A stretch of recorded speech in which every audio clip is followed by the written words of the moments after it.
这就是要互相伤害。这次是 Roe v 爬坡训练计划中的第2个课表 Temple Hills 1。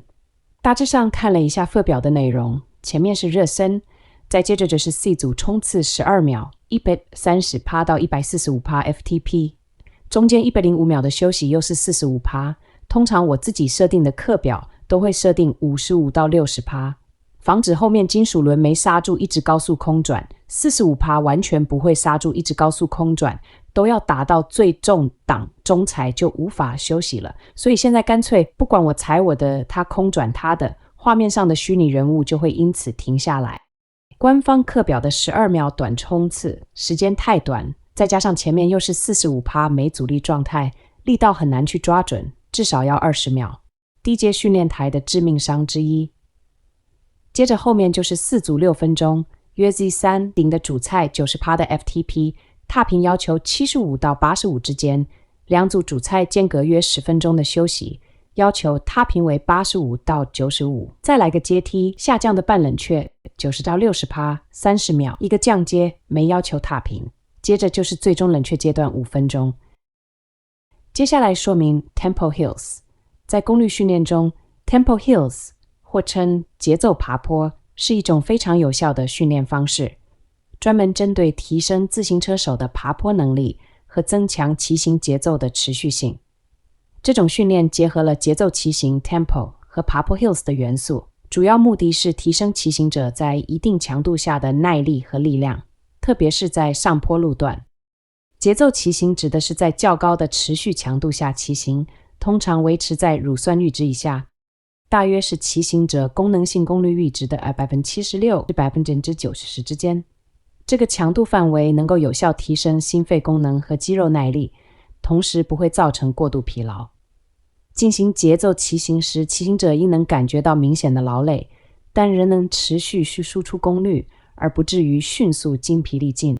将这种节奏骑行方式应用到爬坡训练中，即形成了 Tempo Hill 训练。在进行 Tempo Hills 训练时，骑行者在爬坡过程中保持节奏骑行的强度，这样不仅可以加强腿部肌肉的力量，也能提高在坡度变化时保持节奏的能力。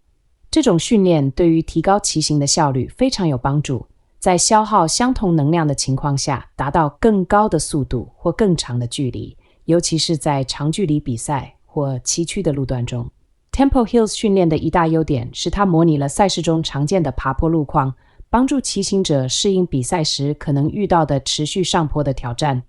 透过定期的 Tempo Hills 训练，骑行者可以提高在特定强度下的耐力，学会如何在爬坡时有效地分配体力和控制节奏，从而在实际比赛中达到更好的表现。小结： Tempo Hills 训练是一种极具针对性和实用性的训练方法，适合于希望提升爬坡表现及整体骑行耐力者。透过这种训练，骑行者能更好地应对各种路况，特别是在长时间的爬坡和高强度的耐力挑战中。接着说明4组的130到 145% 12秒的短冲刺，再进行4组6分钟的 Z3 90% FTP。 主要训练之前安排的4组12秒冲刺，每组冲刺的强度从 130% 到 145% FTP 递增，每组中间休息105秒。这样的训练安排其实有几个重要的目的。首先，这样的短暂高强度冲刺有助于唤醒肌肉和神经系统。通过这些快速且强度较高的激活，可以让身体在接下来的持久训练前进入一个更好的活跃状态。这有点像是给身体一个预热，让肌肉和心肺系统对接下来的负荷有所预期，从而提升表现。其次，这些冲刺能够增加肌肉的活化程度，透过这种高强度的刺激，肌肉的反应速度和爆发力得到临时的提升，这对于接下来的长时间持久输出特别有帮助。再来，这种冲刺训练还有助于提升体内能量系统的效率。短时间内的高强度运动可以促进体内快速能量系统的活性，这对于长时间的有氧耐力活动是一个很好的补充，能使得身体在进行长时间运动时更有效率地使用能量。最后，这种训练也是对心理的一种锻炼。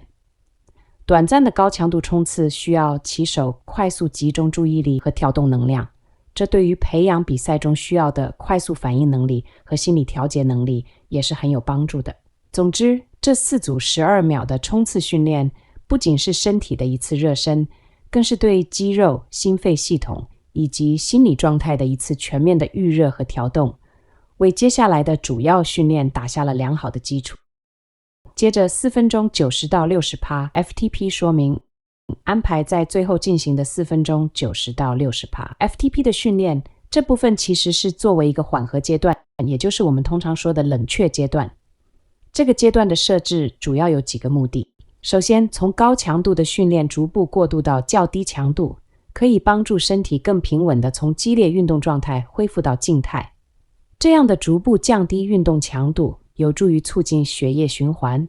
有效地将运动产生的代谢废物，如乳酸，从肌肉中清除出去，减少运动后的肌肉酸痛和疲劳感。其次，这个冷却阶段还可以防止运动后可能出现的血液在静脉中积聚的现象，俗称血液池。这种现象如果处理不当，有时会导致头晕或甚至晕厥。通过这种较低强度的冷却运动，可以帮助心脏率逐渐恢复到静息状态，同时保持血液循环的稳定。最后，进行这样的冷却运动也是对身体一种温和的拉伸和放松，可以增加肌肉的柔韧性，预防运动伤害。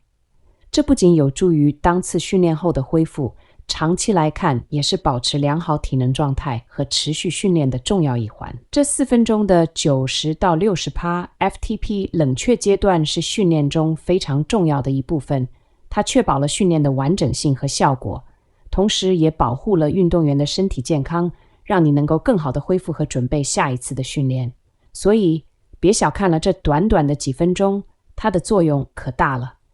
说明就到这里结束了，谢谢您耐心的观看。如果您有兴趣，也可以继续观看后续的内容。